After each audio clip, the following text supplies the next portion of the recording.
Caso Lonnie David Franklin Jr.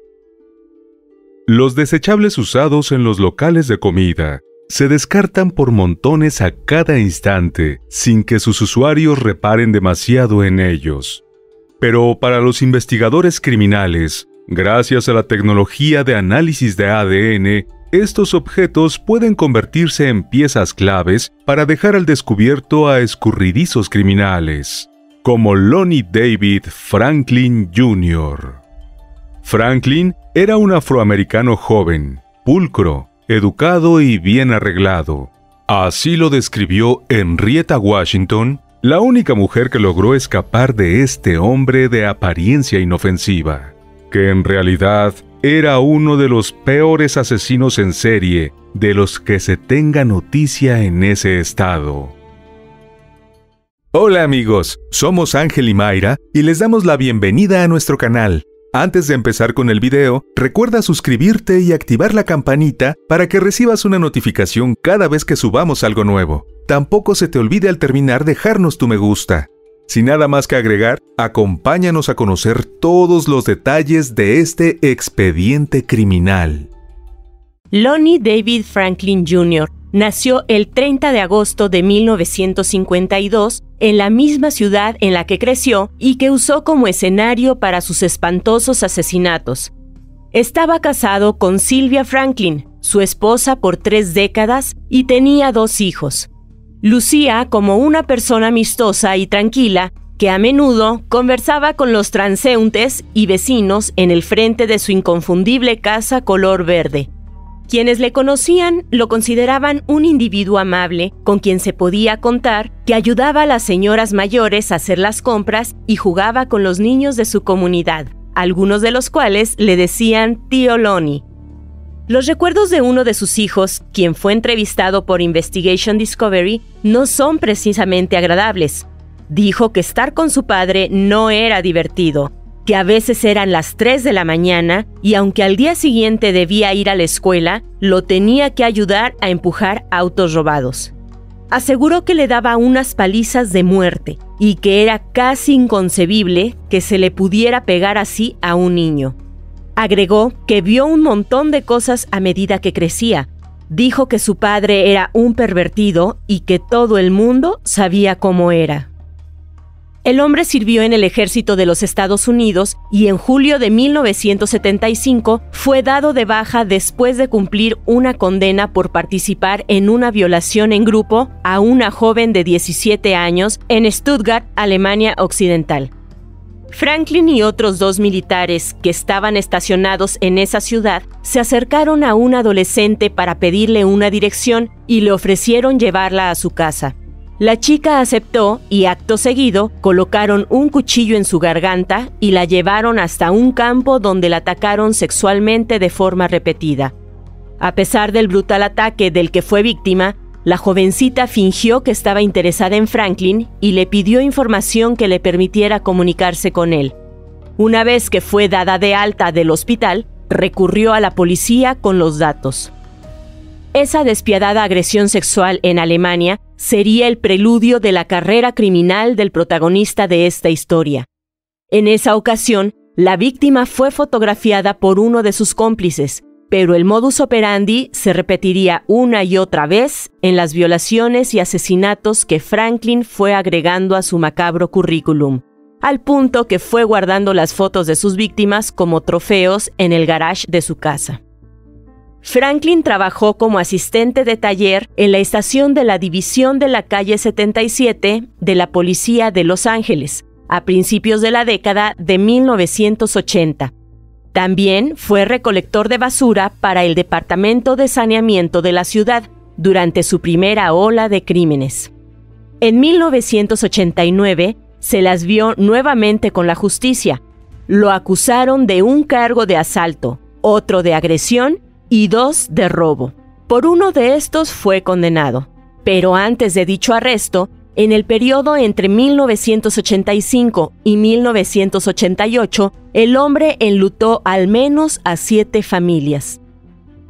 Debra Ronette Jackson, de 29 años y madre de 3 niños, fue su primera víctima conocida. La mujer, nacida el 2 de marzo de 1956 en Connecticut, recibió 3 disparos en el pecho el 10 de agosto de 1985. Su cuerpo sin vida fue hallado debajo de los restos de una alfombra, en un callejón cerca de West Gage Avenue, en el área de Vermont-Slauson, en Los Ángeles. Amigos de la víctima que se reunieron para recordarla 25 años después, dijeron que era una esteticista capacitada que trabajaba como camarera y estaba luchando para recuperar la custodia de sus hijos. Según una nota publicada por Los Angeles Times, Leo y Elizabeth Anderson, una pareja con quien Debra había vivido los últimos 5 años, dijeron que esa fatídica noche, ella salió de la casa diciendo que debía pagar un préstamo. Recordaron que a pesar de que insistieron en que no se fuera y le sugirieron esperar hasta el día siguiente, ella se empecinó en salir porque no podía esperar. Incluso rechazó que la llevaran y les aseguró que volvería a las 10 de la noche. Sus amigos observaron mientras se alejaba. Fue la última vez que la vieron con vida. Un año después, el 12 de agosto de 1986, Hyde Park fue el lugar escogido por el asesino para dejar debajo de un colchón el cuerpo sin vida de Henrietta Wright, de 34. Presentaba 2 disparos en el torso y estaba amordazada con un trapo. 2 días más tarde, el 14 de agosto, un hombre entró a la fatídica lista de Franklin como una de sus posibles víctimas, aunque no se pudo demostrar a través de los análisis de ADN la vinculación con su muerte. Su nombre, Thomas Sylvester Steele, de 36 años. La policía sostuvo que posiblemente el individuo era amigo de una de sus víctimas o descubrió la identidad del asesino y por eso lo eliminó. Contando a Thomas, Barbara Bethune Ware, de 23 años, se convirtió en la 4ª persona que dio su último aliento en las manos de Franklin. El 10 de enero del 87, fue encontrada sin signos vitales, con un disparo en el pecho en Central Alameda, en el 1300 de la calle 56 Este. Un hombre que quiso permanecer en el anonimato llamó al 911 para informar que había visto el momento en que arrojaban un cuerpo de una camioneta. Según la transcripción de la llamada, dijo de forma entrecortada que la habían echado del vehículo, que le habían lanzado algo encima y que solo podían verse sus pies. También ofreció el número completo de la placa de la camioneta, 1PZP746. Dicho vehículo fue encontrado posteriormente en el estacionamiento de una iglesia a unas 4 millas y media del lugar donde fue dejado el cuerpo de Bárbara. Ese mismo año, el 15 de abril, le siguió Bernita Rochelle Sparks, de 26. Apareció muerta con la camisa y los pantalones desabrochados en Gramercy Park, en la avenida Southwestern. Le dispararon en el pecho con una pistola de calibre pequeño y su cuerpo estaba descubierto dentro de un basurero. Meses más tarde, el 31 de octubre, otra mujer de 26 años apareció también en Gramercy Park, detrás de un arbusto en un callejón. Se trataba de Mary Catherine Lowe, cuyo cuerpo presentaba golpes y un disparo en el pecho. Tenía los pantalones desabrochados y estaba sin ropa interior. En 1988, antes del periodo en el que no aparecieron nuevas víctimas, el hombre mató a la rica Denise Jefferson, de 22 años, en Westmont, en Los Ángeles County, el 30 de enero. Recibió 2 disparos, y cuando la encontraron, tenía en la cara una servilleta en la que se leía la palabra SIDA. Ese mismo año, el 11 de septiembre, otro cuerpo sin vida fue encontrado en un callejón en Vermont Square. Se trataba de una joven de 18 años llamada Alice Monique Alexander. Estaba desnuda y la habían baleado y estrangulado. La última vez que la vieron con vida fue cerca de la 67 con Normandy. Estaba saliendo de la licorería y subió a un auto de color naranja. El padre de Alice contó que ese día su hija le dijo que iba a la tienda y le preguntó si quería algo. Él le respondió que no quería nada, solo que volviera. Ella aseguró que volvería enseguida, pero lamentablemente eso no ocurrió. El señor contó que a medida que pasaba el tiempo aumentaba su preocupación y comenzó a temer lo peor. Solo esperaba que lo llamara o que entrara por la puerta. La Rica y Alice fueron las dos últimas víctimas que se le atribuyeron al mismo asesino en esa primera etapa, pero no fue su último intento ese año. El 19 de noviembre de 1988, Franklin hizo otro acercamiento con una mujer a quien pretendía dar el mismo final que las anteriores, Henrietta Washington. Para ese momento tenía 30 años, y a pesar del brutal ataque, pasó a ser la única sobreviviente conocida del asesino en serie. Ya en sus 60, la mujer se presentó en el documental de Investigation Discovery, El Grim Sleeper, la mente de un monstruo, diciendo que su nombre es Henrietta Washington y que un asesino en serie la dio por muerta. Su testimonio permitió acercarse a la forma en que operaba el agresor serial. Henrietta, madre de 2, fue abordada por Franklin mientras caminaba rumbo a la casa de una amiga. Era sábado, y al salir del trabajo, pasaría por su compañera para ir juntas a una fiesta.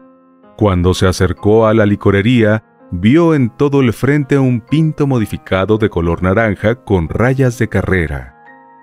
El conductor le dijo que la había visto mirar el auto y le ofreció llevarla.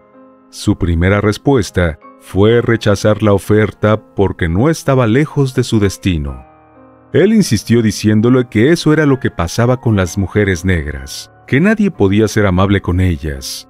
La frase surtió efecto en Henrietta, quien llegó a sentir lástima y pensando en no herir a aquel desconocido, decidió aceptar y subir al vehículo. Al principio no notó nada extraño o alarmante, pero repentinamente, en lugar de seguir derecho, el conductor giró a la izquierda y junto con dicha acción también cambió su comportamiento. Recuerda que comenzó a llamarla por el nombre de otra persona y ella le preguntó con quién estaba hablando. Él respondió despotricando y exigiendo que dejara de maltratarlo. Entonces pensó que debía salir de allí y trató de abrir la puerta. La reacción del agresor fue llamarla zorra y amenazarla con que dispararía nuevamente. En medio de la confusión, Henrietta le preguntó sorprendida si le había disparado y le pidió que la llevara al hospital, pero él le dijo que no podía hacer eso. Seguidamente, ella se desmayó y al recuperar la conciencia, vio el destello de flashes. Él estaba tomando fotos. Se volvió a desmayar y al volver en sí lo tenía encima. Su ropa interior estaba rota y había abusado de ella. Cuando él comenzó a separarse, ella trató de abrir la puerta, pero él se le adelantó y la lanzó del auto. Al caer rodando por la calle, la valiente mujer solo pensaba que debía hacer lo imposible por levantarse. Estaba sangrando y desorientada, pero haciendo un gran esfuerzo, logró llegar a pie hasta la vivienda de su amiga y allí se desvaneció. Los servicios de emergencia la trasladaron al hospital. Los médicos que la atendieron le dijeron que había sido afortunada, pues la bala no llegó al corazón porque la caja torácica la desvió. El proyectil que extrajeron de su cuerpo tuvo coincidencias con las balas de otros 8 crímenes, y aunque ella ofreció una descripción del sujeto que la agredió y del vehículo que conducía, la policía no dio con el responsable. Lo ocurrido esa noche ha perseguido a Henrietta toda su vida. Al pensar en su atacante, lo describió como un sujeto de menos estatura que ella, de poco más de 30 años y vestido de forma impecable, con una camisa de botones y pantalones claros. Entre el asesinato de Alice Monique Alexander en septiembre de 1988 y el siguiente golpe mortal de Franklin, pasaron 14 años. El 19 de marzo de 2002, una adolescente de apenas 15 años que trabajaba como prostituta fue quien tuvo la desdicha de toparse con el asesino. Se llamaba Princess Cheyenne Berthomeux y se convirtió en la víctima más joven de las que se tuvo conocimiento. Su cuerpo estaba escondido detrás de unos arbustos en un callejón en Inglewood. Había sido golpeada y estrangulada. Después de ella, volvió a matar el 11 de julio de 2003 en Westmont. La agraviada fue Valerie Louise McCorvey, de 35, quien había sido estrangulada hasta morir. La última persona que se sabe murió en las manos de Franklin fue Janecia Lavette Peters, de 25 años, cuya vida le fue arrebatada el 1 de enero de 2007.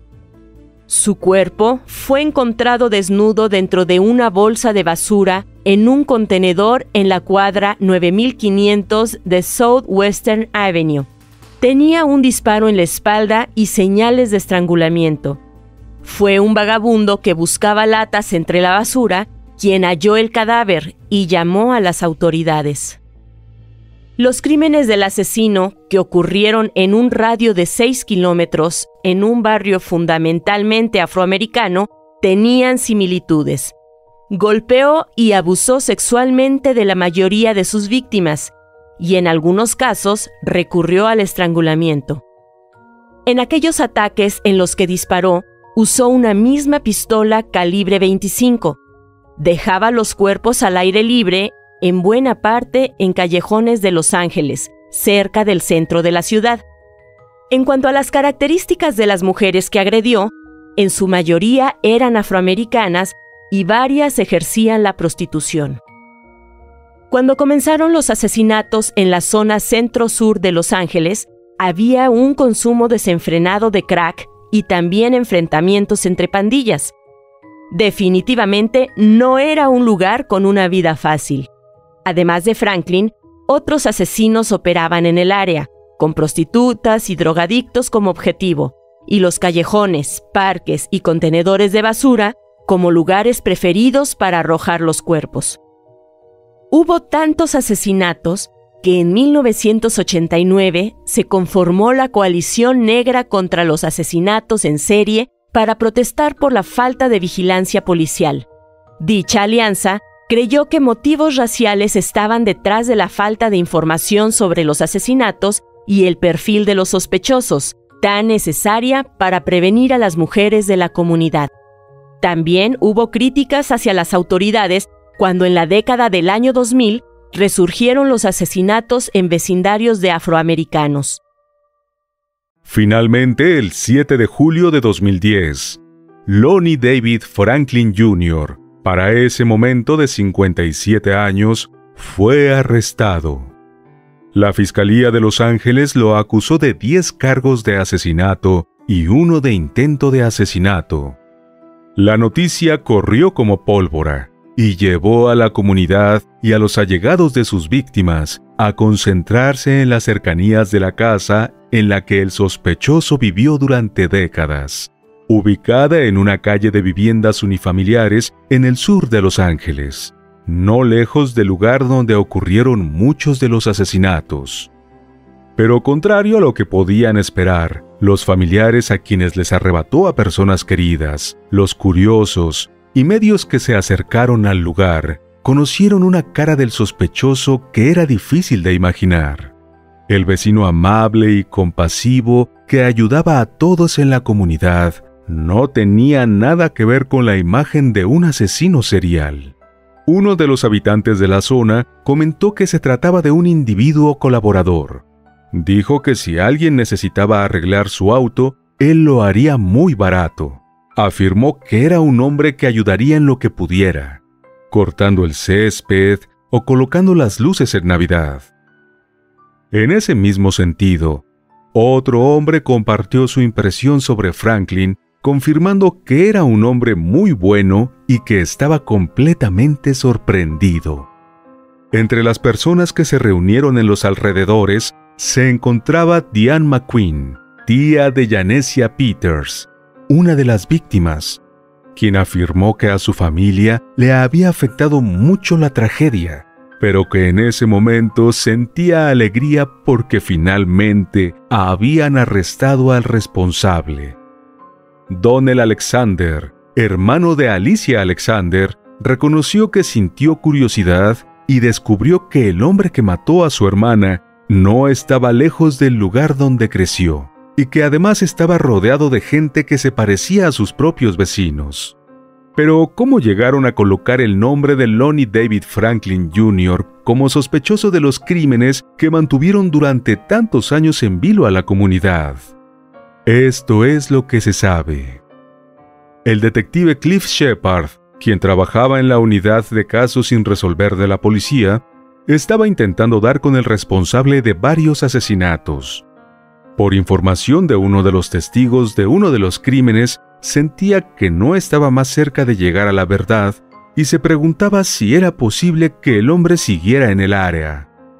La respuesta saltó cuando a finales de 2004 apareció una coincidencia en los análisis de ADN de una mujer que fue asesinada en 2002.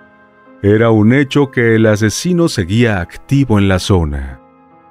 En el año 2007, el jefe de policía William J. Bratton formó un equipo de trabajo dedicado a resolver los asesinatos.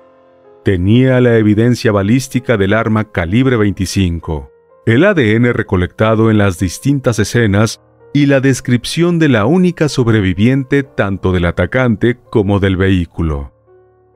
Los investigadores revisaron detalladamente los expedientes de casos antiguos buscando pistas que quizá equipos anteriores pudieron pasar por alto. Pero cada indicio que aparecía y consideraban prometedor terminó por desvanecerse. Una de las medidas adoptadas fue solicitar a los policías que tomaran muestras de ADN de los afroamericanos de mediana edad arrestados por solicitar servicios de prostitución. También se informó a todo el departamento de policía que los agentes del Grupo de Trabajo Especial asistirían a todas las escenas de homicidio que tuvieran similitudes con el caso. Asimismo, se estableció una recompensa de $500,000 por información que ayudara a atrapar al asesino. Se colocaron vallas y se difundieron los bocetos del sospechoso que lo mostraban en el periodo en el que se cometieron los primeros crímenes, y proyectaba cómo se vería en etapas posteriores. Sin embargo, lo que finalmente condujo a la identificación y captura fue la autorización emitida por el fiscal Jerry Brown para buscar coincidencias con el ADN de la base de datos de delincuentes de California. Fue así que, comenzando el año 2010, al cruzar el ADN recolectado de las escenas de los asesinatos, se llegó a un hijo de Franklin llamado Christopher, quien había sido arrestado por posesión de armas un año antes. Según el fiscal de distrito Steve Cooley, esa fue la primera vez en California que se usó con éxito la técnica de búsqueda de un criminal a través de ADN familiar. Dicho hallazgo permitió disminuir el radio de búsqueda hasta Franklin, pero faltaba una coincidencia exacta con el ADN del sospechoso. Para lograrlo sin que en el camino se cometieran errores que pudieran favorecer al asesino, los funcionarios de la justicia del estado pasaron semanas revisando una y otra vez los resultados y analizando los aspectos legales asociados a la obtención del ADN del sospechoso. Finalmente, el 30 de junio, se acercaron a los agentes del Departamento de Policía de Los Ángeles. El jefe Beck, al conocer los detalles, limitó al mínimo el número de personas que tendrían conocimiento de las pruebas genéticas y se mantendría en la más estricta confidencialidad hasta que estuviera armado el plan para llegar a Franklin. Horas después, los agentes encubiertos comenzaron a seguirlo. Entre 14 y 16 miembros de la Sección de Investigaciones Especiales y Vigilancia de Narcóticos comenzaron a monitorear cada movimiento del sospechoso las 24 horas del día. El asesino pasaba la mayor parte del día en su casa y salía de su domicilio en la calle 81 únicamente para hacer algunas diligencias, como ir a la tienda de autopartes, cosa que no les daba la oportunidad de recoger muestras de ADN. Si bien de noche el hombre era más activo, el seguimiento en la oscuridad tampoco daba resultado. Al principio daba largos paseos por la ciudad y en ocasiones conducía por Western Avenue. Como esa es una zona conocida por la prostitución, la policía estaba preparada para arrestarlos y buscaba los servicios de una trabajadora sexual para evitar una nueva víctima. El gran día llegó un lunes. Franklin se detuvo a comer pizza cerca de Buena Park y al terminar descartó algo de la masa, un tenedor, servilletas y un vaso. No había tiempo que perder. Los detectives encubiertos se apresuraron a recolectar los artículos y en total incautaron 8 piezas. Solo quedaba someterlas a análisis para determinar si había en ellas muestras suficientes de saliva como para obtener ADN utilizable. Los artículos fueron llevados inmediatamente al laboratorio de ADN de la policía de Los Ángeles. A los analistas se les exigió hacer un esfuerzo para acelerar la obtención de resultados, pero no se les dijo a qué caso correspondían las muestras a estudiar. Las primeras noticias llegaron un día después, en horas de la noche del martes. Eran buenas nuevas. Los artículos recolectados tenían suficiente ADN y por lo tanto podrían seguir adelante con las pruebas. Horas más tarde, a las 7 de la mañana del día siguiente, tuvieron los resultados. El ADN del sospechoso coincidía con las muestras encontradas en las escenas del crimen. En una carrera contra el tiempo, 2 horas después, cuando Franklin salió de su domicilio en Manchester Square, fue abordado por 2 detectives quienes, luego de identificarse, se llevaron detenido al hombre. Durante las primeras horas de la tarde de ese día, el homicida fue fichado en la cárcel del centro de Los Ángeles e imputado por 10 cargos de asesinato y 1 de intento de asesinato. El abogado Steve Cooley elogió a la policía de Los Ángeles y al Departamento de Justicia de California por las decisiones que condujeron a la detención. Por su parte, el jefe de policía afirmó en un comunicado que en su oficina nunca se habían dado por vencidos a lo largo de la investigación. Afirmó que sus detectives trabajaron incansablemente siguiendo cada pista que recibieron. Dijo que su ardua labor dio como resultado la aprehensión del asesino y que tenía la esperanza de que el trabajo de todos los involucrados traería un cierre a las familias que trágicamente perdieron a sus seres queridos.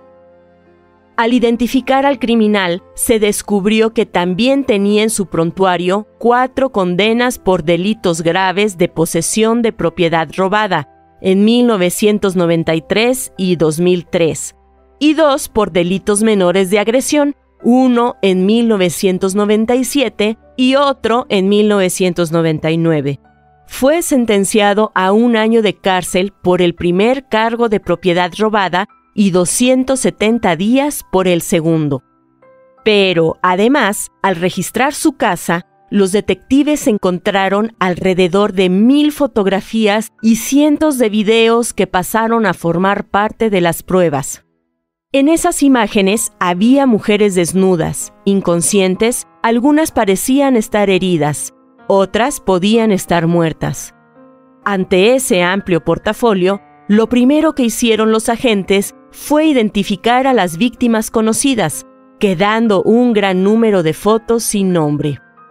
Era lógico pensar que esos archivos tuvieran relación con otros crímenes y para poder seguir avanzando, las autoridades pidieron la ayuda del público. Entre las pruebas incautadas en la casa de Franklin estaba la tarjeta de identidad de Ayela Marshall, de 18 años, y fotografías de Rolenia Morris. estaban desaparecidas y sus cuerpos nunca fueron recuperados. También se cree que Franklin asesinó a Sharon Dismuke, Inez Warren y Georgia Thomas. Además, el hecho de que el hombre trabajaba en saneamiento le daba acceso a los vertederos de basura y le facilitaba la disposición final de cualquier cantidad de cuerpos sin ser detectado. Más allá de las fotografías, un elemento que llevaba a los detectives a pensar en un número mayor de víctimas era el extenso periodo de descanso que supuestamente tomó el perpetrador entre 1988 y 2002. Si bien es común escuchar que los asesinos seriales hacen pausas entre sus crímenes, los investigadores creían poco probable que entre dos de sus asesinatos hubiera 14 años. La policía cree que Franklin estuvo detrás de la muerte de entre 14 y 100 mujeres que aparecieron sin vida y siguen sin ser reconocidas. Pero durante el interrogatorio al que fue sometido tras su arresto, Franklin se mantuvo reclinado en una silla, con las manos en los bolsillos, y una tras otra negó conocer a las víctimas cuyas fotos le fueron enseñando. Al ser confrontado por el detective sobre el hecho de que en cada una de las víctimas se encontró su ADN, dijo no saber cómo eso podía pasar. Desde el momento de su aprehensión hasta el inicio del proceso en su contra, el 16 de febrero de 2016, transcurrieron 6 largos años. 31 desde el momento en que le quitó la vida a su primera víctima confirmada, Debra Jackson. Durante el juicio, los abogados de Franklin citaron la expectativa razonable de privacidad para solicitar que se desechara el ADN recogido de los restos de la comida de su cliente, pero el tribunal desestimó que dichos residuos fueran privados. El juicio se prolongó por 3 meses y medio. El 5 de mayo, tras un día de deliberaciones, el jurado lo halló culpable del asesinato de 9 mujeres y una adolescente, y del intento de asesinato de Henrietta. El 10 de agosto de 2016, el Tribunal Superior lo condenó a la pena de muerte por inyección letal. La jueza Kathleen Kennedy leyó los nombres de las 10 víctimas de las que Franklin fue declarado culpable de asesinato. En cada caso, le dijo que sufriría la pena de muerte, siendo esta una sentencia de justicia y no de venganza. La magistrada agregó que durante el juicio luchó por comprender los motivos de Franklin, y luego respondió que no importaba el por qué, ya que nunca podría haber una justificación para lo que había hecho. Antes de la lectura de la sentencia, la audiencia se llenó de emoción mientras familiares y amigos de las víctimas leían sus declaraciones de impacto. Muchos le preguntaron por qué le hizo eso a miembros de su propia comunidad. Mary Alexander, madre de Monique, se dirigió directamente al asesino de su hija y le pidió que la mirara. Él giró la vista hacia ella y entonces le preguntó por qué. El hombre susurró algo y luego se supo que solo había insistido en que él no lo hizo. La hermana de otra víctima afirmó en la sala que lo había reconocido y entonces el acusado, levantando la voz, respondió que eso era una mentira. Franklin entró en el corredor de la muerte de la prisión estatal de San Quintín, en el condado de Marin, donde nadie había sido ejecutado desde 2006 y que tenía para ese momento una lista de cerca de 750 reclusos esperando la aplicación de la pena. Sin embargo, el 28 de marzo de 2020, a la edad de 67 años, el multihomicida apareció inconsciente en su celda y lo declararon muerto a las 7:43 p.m. Aunque no se ofreció mayor información sobre las causas, sí se reveló que al encontrarlo no había signos de violencia y en algunos medios se dijo que había muerto por causas naturales. Lonnie David Franklin Jr. fue condenado y murió en prisión, pero sobreviven las dudas que siguen acompañando a los familiares de las víctimas y a la comunidad. Entre las interrogantes está si realmente estuvo inactivo 14 años. También hay preguntas sobre la actuación policial. Miembros de las comunidades de South Central piensan que el largo tiempo transcurrido para atrapar al asesino serial, 25 años, está relacionado con el hecho de que la mayoría de las víctimas eran mujeres afroamericanas y que muchas de ellas eran adictas y prostitutas. También en medios circuló información según la cual, durante la segunda ola de asesinatos imputados a Franklin, la política interfirió en la obtención de resultados, porque algunos de los crímenes sucedieron durante un año electoral. Un reporte del diario LA Weekly mencionó que no hubo una rueda de prensa del entonces comisionado de la policía de Los Ángeles, Bill Brayton, quien sí salió públicamente a hablar de la vida amorosa de Lindsay Lohan.